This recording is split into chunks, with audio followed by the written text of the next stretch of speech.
ओम।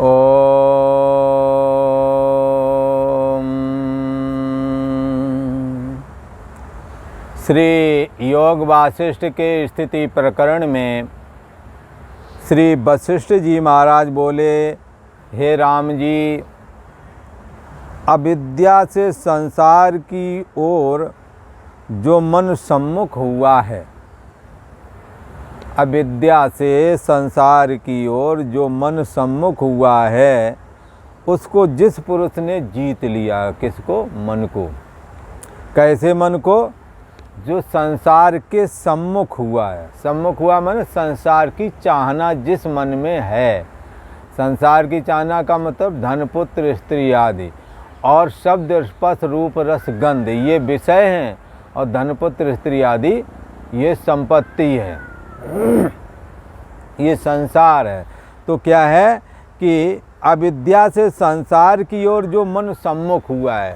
संसार कब चाहना बड़ी है? जब संसार को हमने समझा ये हमारे अनुकूल है, हमारे रमणीक है, धन पुत्र स्त्री मकान दुकान आदि ये सब। तो क्या है कि संसार की ओर मन सम्मुख हो गया है, लिहाजा वही चाहता है।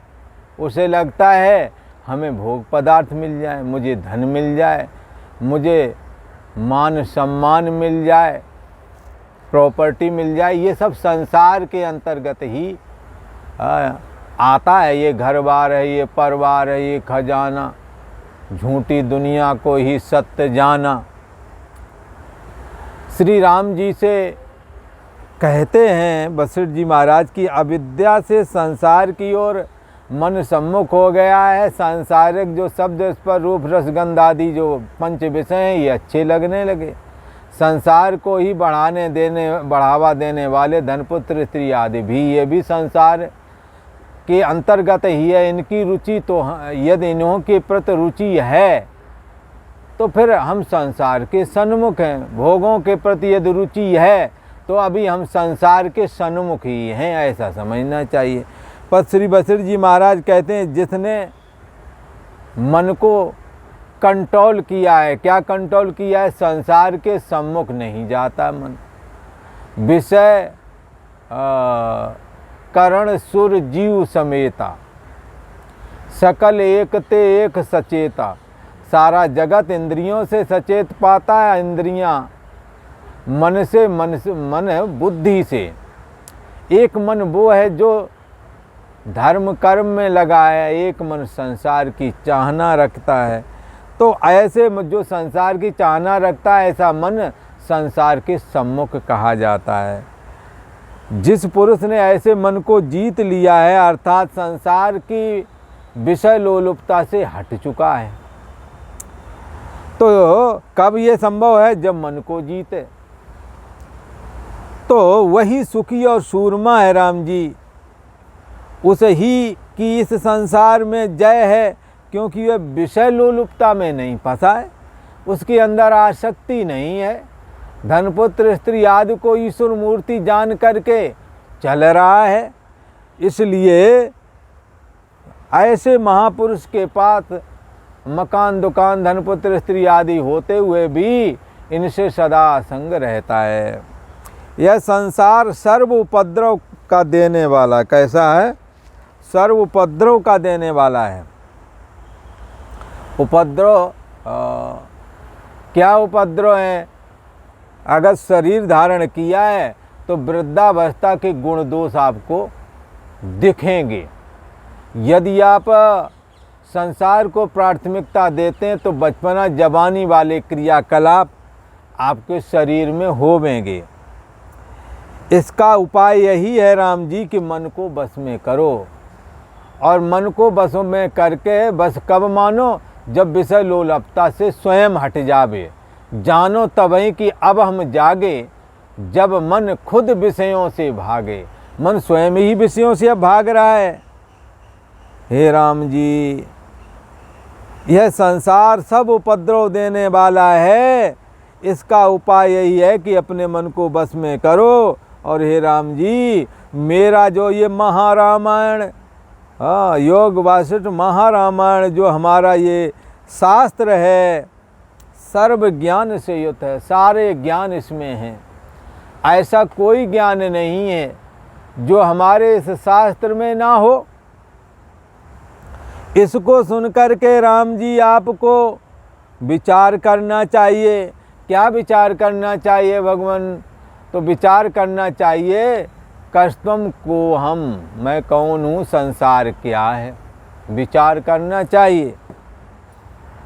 यह जगत क्या है, ईश्वर क्या है, जीव क्या है, ब्रह्म क्या है, माया क्या है। माया और ब्रह्म का संबंध होने से ओंकार नाम वाला ईश्वर कैसे प्रकट होता है। यह जगत क्या है, ऐसे विचार करके राम जी भोग से उपराम हो जाओ, जहाँ हो जैसे रुक जाओ, वरना ये मंजिल विषय लोलुपता वाली अनंत है, इसका अंत नहीं आता है। शरीर का अंत आ जाता है, इंद्रियों का अंत आ जाता है, धन पुत्र स्त्री आदि सबका अंत आ जाता है, परंतु इस विषय लोलुपता रूप वासनात्मक मन का अंत नहीं आता। इसलिए इसे विचार करके ये जगत क्या है, ऐसे विचार करके जगत के भोग पदार्थों से, विषय लोलुपता से उपरामता हासिल करना चाहिए। और हे राम जी, सत्य स्वरूप आत्मा का अभ्यास करे हमेशा। देह में हूँ ऐसा अभ्यास ना करे। देह तो तुम बनाए हो, पर देह में रहने वाला अंतर्यामी आत्मा ही तुम्हारी असली मैं है। उसको सोहम इति भावेन उपासेत, तो मैं ही हूँ ऐसी भावना करके आप उपासना करें। ऐसे विचार करके उपराम हो जाना राम जी, और सत्य स्वरूप आत्मा मैं हूँ ऐसा धारण करना है। ये आत्मा कैसा है, अनादि और अनंत है, इसका ना आदि है और ना अंत है। तो कैसा है आत्मा, इसका अभ्यास कैसे करके करना, सत्य स्वरूप करके। बोले सत्य स्वरूप करके करें तो सत्य किसको कहते हैं? बोले सत्य कहिए जो विनिश्चय नहीं, जिसका कभी विनाश नहीं होता उसको सत्य कहते हैं। श्रीमद् भगवत गीता में बताया, सत्य कहिए जो विनिश्चय नहीं। सत्य उसको भी कहते हैं, ना अभावो विद्यते सता, सत्य का कभी अभाव नहीं होता, यही पहचान है। ना असतो विद्यते भावो। और जगत पदार्थ, जगत के पद पदार्थ ये सब कैसे दिखते हैं, दिख रहे हैं परंतु रहते नहीं हैं। तो असत की क्या पहचान दिखे? असत तो कहते हैं जो कभी तीनों कालों में ना हो, जैसे खरगोश के सिंह, घोड़े के सिंह, है ही नहीं, कहने ही भर का है। बंध्या के पुत्र, बंध्या के पुत्र हुआ ही नहीं, तो बंध्या ही फिर बंध्या के पुत्र ने और क्या कहते खरगोश के सिंह का धनुष बनाया और फिर आकाश में बने हुए सुंदर से जंगल में जाकर के शिकार करने गया। अभी कहानी तो लगती है, पर ये कहानी का है कहाँ बंध्या के पुत्र होता है, कहाँ खरगोश के सिंह का धनुष बनेगा, और आकाश में जंगल कहाँ से आ जाएगा? जंगल हमेशा ज़मीन पर होता है। शिकार खेलने गया और वहाँ गया तो जंगल में एक नदी पड़ गई। 3 नदियाँ पार करना था, एक में पानी नहीं था, एक सूखी पड़ी थी और एक पैदा ही नहीं हुई थी। ऐसी 3 नदियाँ पार करके गया जंगल में शिकार खेलने। तो क्या है, ये सब कहने भर की बात है। ऐसे असत है जगत असत है ऐसा नहीं कहते, जगत मिथ्या है। असत जो तीनों कालों में ना हो उसे असत कहते। पर असत की भी कथा चलती है, असत वाली कथा सुनाई ना, बंध्या का पुत्र खरगोश के सिंह का धनुष बना करके शिकार खेलने गया, वो भी आसमान वाली जंगल में, जमीन वाले में नहीं। वहाँ 3 नदियाँ पार करी। एक में है एक नदी जो अभी पैदा ही नहीं हुई, उसमें पानी बह रहा था भला, और एक नदी सूखी पड़ी है। पता नहीं कैसे कैसे असत की कहानी भी लोग गढ़ देते हैं और सुनने वाले सुनते भी हैं, विचार करते तो कुछ नहीं निकलता सार उसमें। ऐसे ही जगत के विषय में यदि विचारें तो जगत तो दिखता है, ऐसा नहीं कि नहीं दिखता है। खरगोश के सींग तो दिखते ही नहीं है। तो जो न पहले थे, न अभी, न भविष्य में कभी जमेंगे, जो तीनों कालों में नहीं, उसको कहते हैं असत। जो वर्तमान में दिखे, न बाद पहले रहे न बाद में रहे। जन्म से पहले देह और जगत नहीं, मरण के बाद में नहीं रहेगा। सारी दुनिया की यही रीति है। जितने मकान, दुकान, हवेली, किला आदि बनाए गए पहले नहीं थे। हाँ, अभी कुछ इक्का दुक्का बचे हैं, बाकी पुराने वाले राजाओं के पहले किले सब खत्म हो गए। तो पहले भी नहीं थे, बाद में भी नहीं रहे, बीच में थोड़े समय के लिए दिखे। इसको क्या कहेंगे? इसको कहेंगे मिथ्या। जैसे तुम्हारे शरीर में बचपना, पहले बचपना, जवानी, बुढ़ापा, 3 अवस्थाएं आती हैं। तो बचपना जन्म से पहले नहीं था, और अभी जवानी के आने पर बचपना गायब हो गया। वर्तमान काल में थोड़े समय दिखा था, न पहले न बाद में। इसी प्रकार जवानी पहले नहीं थी, और बुढ़ापा आ गया, बाद में नहीं रही, बीच में थोड़े समय दिखी। इसका मतलब क्या है? मिथ्या है। इसीलिए यहाँ कहते हैं इस जगत का बारंबार विचार करना चाहिए। जगत असत असत है ऐसा नहीं कहते, जगत मिथ्या है। मिथ्या उसे कहते हैं जो जिसका वजूद ना हो फिर भी दिखे। जैसे सीपी पड़ी हुई थी, उसमें चांदी जैसी चमकती है ना सीपी, जो कई बार नदियों में भी होती है, समुद्र में भी होती है, तो लगता है ये चांदी पड़ी है, चांदी का भ्रम होता है। ऐसे ही ये बचपना, जवानी, बुढ़ापा, देह और जगत करके सत जैसा दिखता है, पर ये रहता नहीं। इसलिए पता लगा कि ये सत भी नहीं, असत भी नहीं। असत उसे कहते हैं जो तीनों कालों में ना हो। सत इसलिए नहीं कहते क्योंकि इसका अभाव हो जाता है। हाँ, फिर इसको क्या कहें?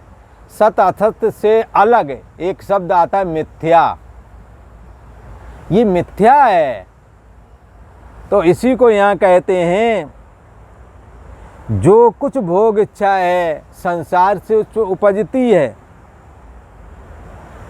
तो इस संसार को मिथ्या जान करके भोगों से उपराम हो जाना चाहिए और सत स्वरूप आत्मा का अभ्यास करना चाहिए।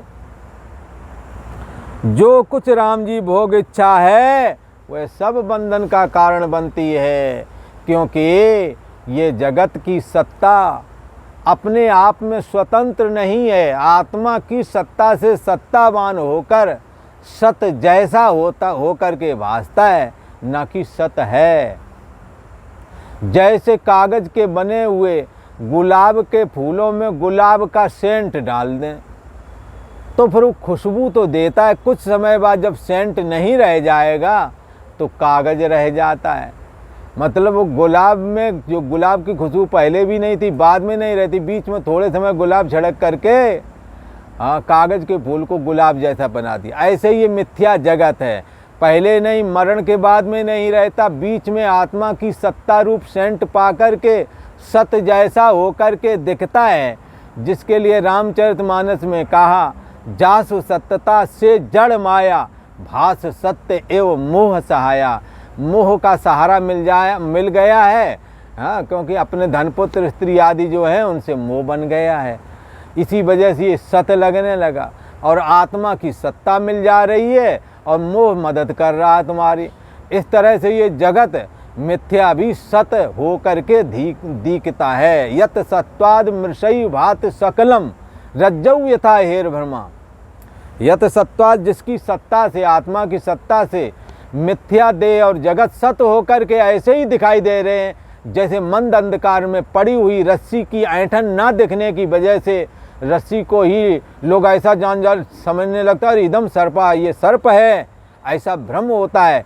ऐसे ही अंतर्यामी आत्मा को ना जान करके और देह और जगत को सत जानने लगते हैं। यही विध जग हरि आश्रित रही। इस प्रकार से जगत ये परमात्मा श्री हरि के आत्मसत्ता के आश्रय में रहता है। जदप मृषा, यद्यपि ये मिथ्या है, देत दुख आही, फिर भी ये दुखी करता है। देखो बचपना दिखा था, आज नहीं, जवानी दिखी थी, आज नहीं, बुढ़ापा है, ये भी जाएगा, ऐसे ही देह चला जाएगा। तथा देहांतर प्राप्त, ऐसे ही जैसे बचपना जवानी बुढ़ापा आए और गए, ऐसे ही ये शरीर भी जाएगा, तुम बचोगे, ऐसा श्री वशिष्ठ जी महाराज कह रहे हैं। जो कुछ भोग की इच्छा है वही बंधन का कारण बनती है राम जी। इस भोग की इच्छा को त्याग दो, वासना को त्याग दो। ये जो मन विषयों में तरंग ले रहा है, मन की तरंग मार लो बस हो गया भजन। इसके मन की तरंग मारने का नाम मोक्ष है। विषय वासना जो मन में भरी पड़ी हुई है, उसके त्यागने का नाम मोक्ष है। और सब कुछ शास्त्रों का विस्तार है राम जी। मन के अंदर की वासना का त्याग करके मन को अमन बनाना चाहिए। जो विषय भोग हैं उनको विष और अग्नि की तरह जाने। जैसे विष यदि खा लिया तो मरना निश्चय, अग्नि में घुस गए तो जल करके मर जाओगे।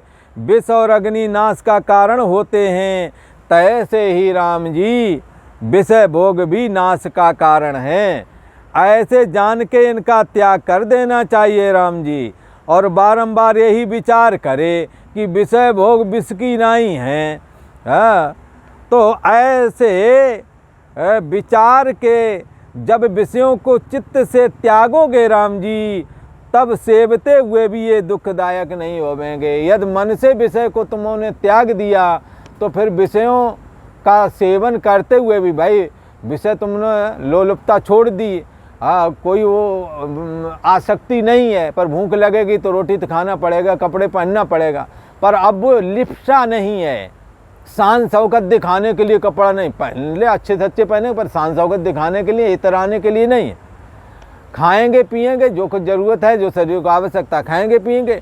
पहले खाने के लिए जीते थे, अब खाने के लिए नहीं।